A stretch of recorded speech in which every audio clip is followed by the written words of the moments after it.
पूजा की शादी होने वाली थी जिसके चलते वो बैंक से छुट्टी ली हुई थी, वो भी पूरे 2 हफ्ते की। पूजा अपने शहर के एक बैंक लेना देना बैंक में काम करती थी और अब उसकी शादी मयंक नाम के लड़के के साथ होने जा रही थी। घर में शादी की तैयारियों के बीच पूजा अपने फ़ोन पर ज़ोर ज़ोर से बातें करती हुई कहती है कि अरे दुबे जी, ये क्या किया आपने? मैंने बोला था आपको खुराना साहब का करंट अकाउंट ओपन करना है। अरे सेविंग अकाउंट का वो क्या करेंगे? उनका खुद का बिजनेस है।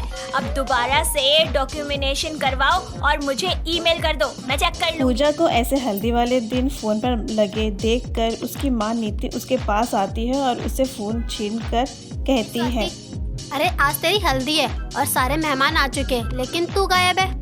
अरे तू छुट्टियों पर है तो कम से कम अब तो काम छोड़ दे, तेरी ही शादी है, पड़ोसियों की नहीं। माँ, छुट्टियों के बाद तो काम पर जाऊंगी ही ना, और पेंडिंग वर्क छोड़कर आई हूँ, वो तो करना ही पड़ेगा। अब बैंक की मैनेजर हूँ, थोड़ा तो सोचो। अपनी ये बैंक की अब थोड़ा साइड रख दे, क्योंकि अब तू किसी के घर की बहू बनने जा रही है। कहीं इन बैंक के कामों के बीच तू बहू बनना न भूल जाए। बहू बनकर भी रहूंगी तो बैंकर ही। अब आप टाइम खराब करने की जगह चलो रस्म करते। पूजा अपने मेहमानों के बीच बैठ जाती है और उसकी माँ के हल्दी लगाने के बाद सभी उसको बारी बारी हल्दी लगाते हैं। हल्दी की रस्म पूरी होती है और अगले दिन मेहंदी का फंक्शन भी ऐसे ही गुजर जाता है। शादी वाले दिन तैयार हुए कई बार अपने बैंक के काम से पूजा अपने फ़ोन इस्तेमाल कर रही थी, जिसके कारण उसकी मेकअप आर्टिस्ट ने भी पूजा को सुना दिया था। खैर, इन सब के बाद शादी की सारी रस्म शांति से होती है और पूजा शादी करके अपने ससुराल आती है, जहां उसकी सास मनीषा बहू की आरती उतारकर स्वागत करती है और बोलती है, आओ बहू, अब से ये घर, सॉरी बैंक तुम्हारा है। तुम ही इस बैंक की मैनेजर हो, तुम ही यहाँ की कैशियर, तुम ही डिपॉजिट करोगी और तुम ही क्रेडिट करोगी। मनीषा का ऐसा स्वागत देखकर उसके साथ खड़ी उसकी अरे मनीषा, पड़ोसन ये माला कैसा स्वागत कहती है, तू अपनी बहू को ससुराल लाई है या किसी बैंक में? अरे मेरी बहू बैंकर है तो स्वागत भी उसी अंदाज में होना चाहिए ना। चल बहू, अब पैर से चावल का कलश गिराकर पासबुक में एंट्री कर दे। माँ जी, आप तो बहुत फनी है। पूजा कलेश को गिराकर अपने ससुराल में कदम रखती है, जिसके बाद वो मयंक के साथ जाकर आराम करती है और अपनी शादी की पहली रात को एंजॉय करती है। अगले दिन सुबह सुबह जब 8 बजे तक पूजा खुद से नहीं उठती तो उसकी सास मनीषा उसके पास जाती है उसको अरे बहू, उठाने। उठ जा, सुबह के 8 बज गए हैं। मयंक भी सुबह की सैर से आता ही होगा। उठ जा बहू अब। अरे अभी बैंक नहीं खुला, बाद में आना और लाइन में लग जाओ, भीड़ मत करो मेरे बैंक में। बहू बहू पूजा अपनी सास की आवाज से अचानक उठकर बैठती है और मुझे माफ बोलती कर है, देना, मुझे लगा मैं बैंक में हूँ। कोई नहीं बहू, तो इतने सालों से बैंक में काम कर रही थी, इतनी आदत तो बन ही जाती है काम की। मैं कह रही थी अब उठकर फ्रेश हो जा और नीचे आ जा, मैंने नाश्ता बना लिया है। जी माँ जी। पूजा तैयार होकर नीचे आती है और उसकी सास उसको नाश्ता परोसती है। इतने में मयंक भी आ जाता है और वो भी फ्रेश होकर सबके साथ नाश्ता करता है। नाश्ता करके जैसे ही सभी फ्री होते हैं तभी मनीषा के घर उसकी पड़ोसन माला आती है और हाथों में एक फॉर्म लिए हुए कहाँ है कहती तू? है, और तेरी बहू कहाँ है? अरे माला, सुबह सुबह यहाँ कैसे आना हुआ? अरे मुझे तेरी बहू से ही काम है। तेरी बहू बैंक में मैनेजर है तो मैंने सोचा इस वक्त तो बैंक खुलेगा नहीं, लेकिन बैंकर बहू तो है ना सामने, इसलिए जरा ये फॉर्म भरवाने आ गई थी। बहू जरा ये मेरा बैंक का फॉर्म भर दे, आज मैं तेरे वाले बैंक में खाता खुलवाने जा रही हूँ। फॉर्म में पहले से ही ले आई थी, लेकिन मेरी बहू जरा कम पढ़ी लिखी है ना, तो उससे भरा नहीं गया। हाँ, मेरी बहू अभी छुट्टियों पर है और तू घर पर उससे काम करवा ले। कोई नहीं माँ जी, मैं कर देती हूँ। लाइए आंटी जी, फॉर्म दीजिए। पूजा माला से फॉर्म लेकर उसको उससे ली गई जानकारी के हिसाब से भरती है और सारे ज़रूरी डॉक्यूमेंट बताने के बाद बोलती है, जी, जो भी डॉक्यूमेंट मैंने बताए हैं ना, उनको लेकर आ जाना और सीधा काउंटर नंबर 3 पर जाना।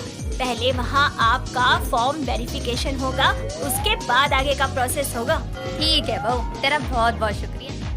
मनीषा की बैंकर बहू का मोहल्ले वाले फायदा उठाने लगे थे।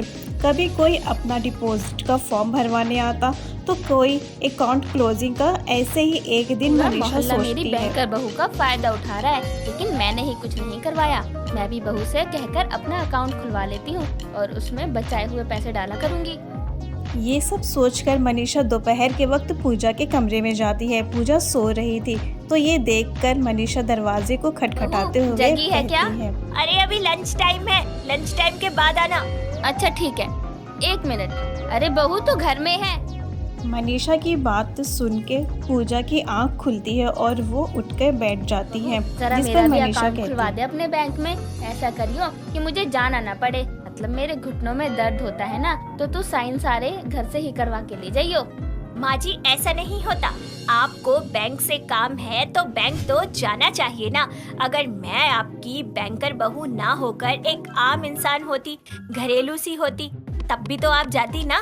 पर बहू तूने मोहल्ले वालों के तो सारे काम कर दिए और अपनी ही सास का काम करने के लिए तू ऐसे बोल रही है। ठीक है माँ जी, मैं आपका भी काम कर दूंगी।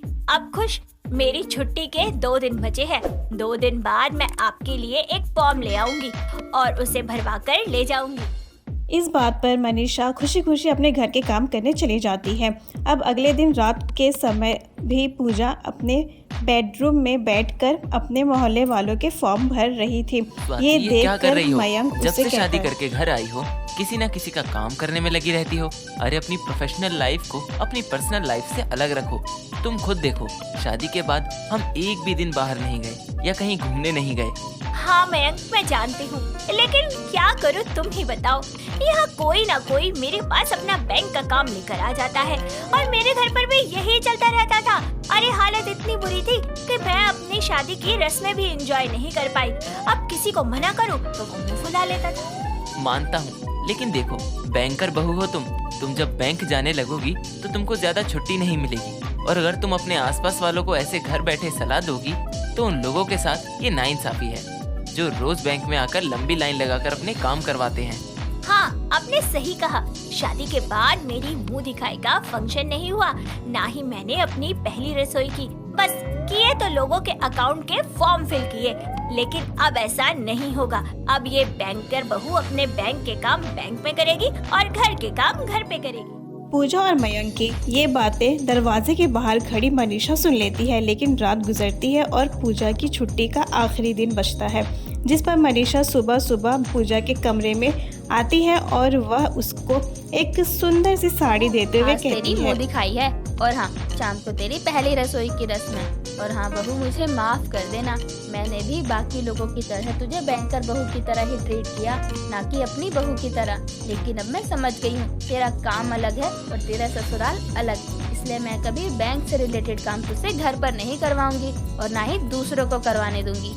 शुक्रिया माँ जी, मुझे लगा कहीं आप गलत ना समझे, लेकिन आपने मुझे समझा, इस बात की बहुत खुशी है। अब मनीषा अपनी बहू की मुंह दिखाई में पूरे मोहल्ले वाले को बुलाती है, जो कि पूरे मोहल्ले वाले पहले ही देख चुके थे।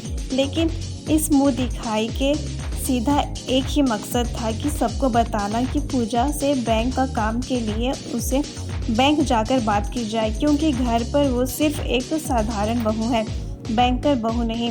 सभी इस बात को मानते हैं और पूजा की एक बहू की तौर पर मुंह दिखाई करते हैं। और आज जाकर एक बहू का फर्ज निभाते हुए पूजा अपनी पहली